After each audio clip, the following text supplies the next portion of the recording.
कुछ दिनों पहले वडोदरा शहर के एक पुलिस थाने में सूदखोरी का मामला दर्ज हुआ था, जिसमें गैंगस्टर आरोपी कल्पेश काछिया का नाम भी शामिल था।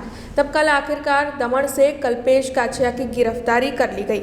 इस बारे में पीसीबी को जानकारी मिली थी, जिसके बाद दमन से कल्पेश काछिया की गिरफ्तारी हुई।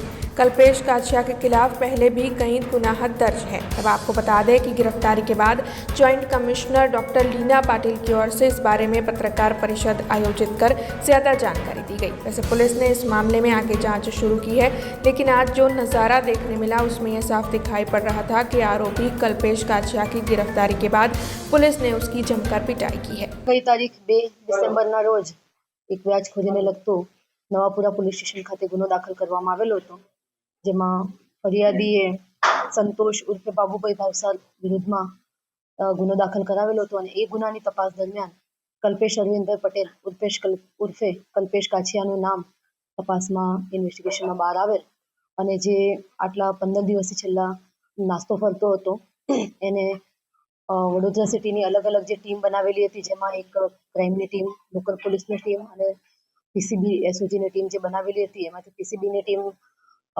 દમણ હોવાની માહિતીના આધારે એને હસ્તગત કરી લેવામાં આવ્યો છે અને એની અરેસ્ટની પ્રોસિજર ચાલી રહી છે.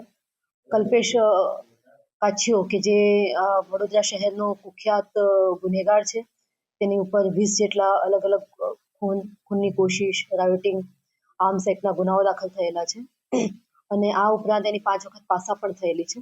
આ આરોપીને પીસીબીને આ આરોપીને હસ્તગત કરી લેવામાં સફળતા મળી છે અને હાલ આગળની તપાસ ચાલુ છે. એનો જે ગુનાહિત ઇતિહાસ છે એને ધ્યાને લઈને આ ફરિયાદીની કઈ રીતના એણે પૈસા આપ્યા હતા, કેટલી એના અકાઉન્ટ ડિટેલની અને અન્ય પણ જે પણ તપાસ છે કે જેના આધારે ગુનાને જે સપોર્ટિવ એવિડન્સ છે એ પણ કરવામાં આવશે. સાથે સાથે આનો ગુનાહિત ઇતિહાસ છે તો અન્ય પણ કોઈ છે કે નહીં આના ભોગ બનનાર, તો એની પણ તપાસ કરવામાં આવશે. हमसे जुड़े रहने के लिए हमारे YouTube चैनल को सब्सक्राइब करें और नई वीडियो की नोटिफिकेशन के लिए बेल आइकॉन को दबाएं।